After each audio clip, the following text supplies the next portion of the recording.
Pernah kamu perhatikan satu hal aneh dalam hidup? Semakin kamu berusaha menjelaskan dirimu, semakin banyak orang yang salah paham. Semakin kamu membela diri, semakin keras mereka menyerang, dan semakin kamu bereaksi, semakin mereka merasa menang. Stoik sudah lama mengingatkan kita tentang ini. Bukan dunia yang melelahkanmu, tapi caramu menanggapi dunia. Kita tumbuh dengan keyakinan bahwa jika kita diam, kita kalah. Jika kita tidak menjelaskan, kita salah. Jika kita tidak meluruskan, nama kita rusak. Padahal tidak selalu begitu. Dalam banyak kasus, diam bukan tanda kelemahan. Diam adalah tanda kesadaran. Bayangkan, ini seseorang meremehkanmu, mengomentari pilihan hidupmu, menghakimi keputusanmu tanpa pernah benar-benar mengenalmu. Naluri pertama manusia apa? Marah, membantah, membuktikan diri. Tapi Stoik bertanya satu hal sederhana, apakah reaksimu akan memperbaiki keadaan atau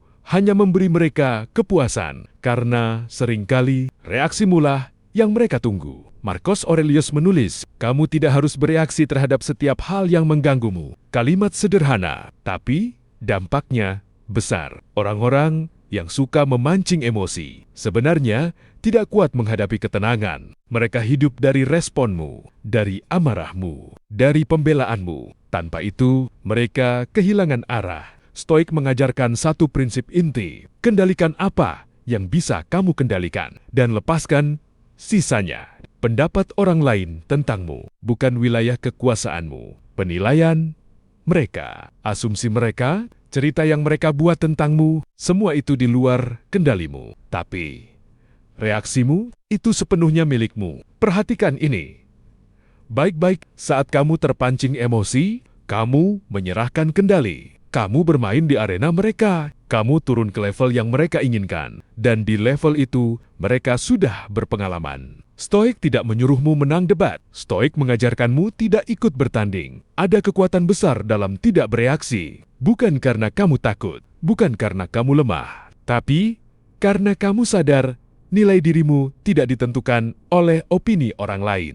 Orang yang benar-benar kuat tidak butuh validasi. Ia tidak sibuk menjelaskan dirinya kepada orang yang sudah memutuskan untuk tidak memahami. Epictetus berkata, jika kamu ingin tenang, jangan biarkan orang lain menentukan nilai dirimu. Itulah sumber ketenangan sejati. Banyak konflik dalam hidup sebenarnya tidak perlu terjadi jika kita tidak merasa harus selalu membuktikan diri. Kebenaran pahit yang jarang dibicarakan adalah ini. Tidak semua orang ingin melihatmu berkembang. Sebagian hanya nyaman selama kamu berada di bawah mereka. Dan ketika kamu berubah menjadi lebih tenang, lebih fokus, lebih tidak bisa diprovokasi. Mereka merasa terancam, bukan karena kamu menyerang, tapi karena kamu tidak lagi bisa dikendalikan. Saat kamu diam, mereka mulai gelisah. Saat kamu tidak bereaksi, mereka mulai berbicara lebih keras. Saat kamu tidak membela diri, mereka mengungkapkan wajah aslinya. Dan di titik itu, kamu tidak perlu melakukan apapun, karena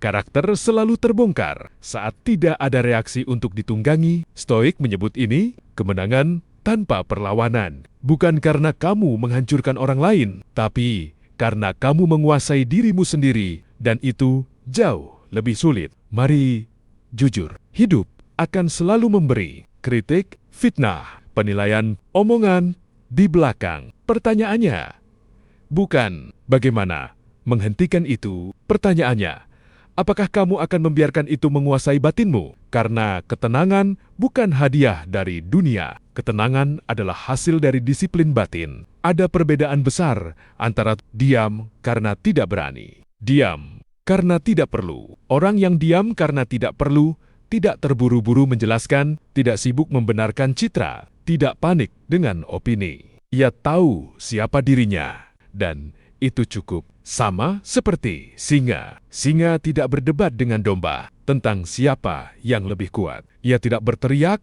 tidak membela diri, tidak menjelaskan. Ia berjalan, dan dunia menyesuaikan diri. Stoik mengajarkan kita menjadi seperti itu. Tenang, fokus, tidak reaktif. Bukan untuk terlihat hebat, tapi agar hidup tidak dikendalikan oleh emosi sesaat. Saat kamu berhenti bereaksi, kamu mulai melihat lebih jernih. Kamu tahu mana yang pantas ditanggapi, mana yang harus dilepaskan. Dan perlahan, hidup terasa lebih ringan, bukan karena masalah hilang, tapi karena kamu tidak lagi memikul beban yang bukan milikmu. Ingat ini, diam yang sadar lebih keras dari 1000 pembelaan. Dan saat kamu memilih ketenangan, bukan semua orang akan suka, tapi kamu tidak hidup untuk disukai semua orang. Kamu hidup untuk berdaulat atas dirimu sendiri. Dan disitulah Stoik berkata, hidup mulai berpihak.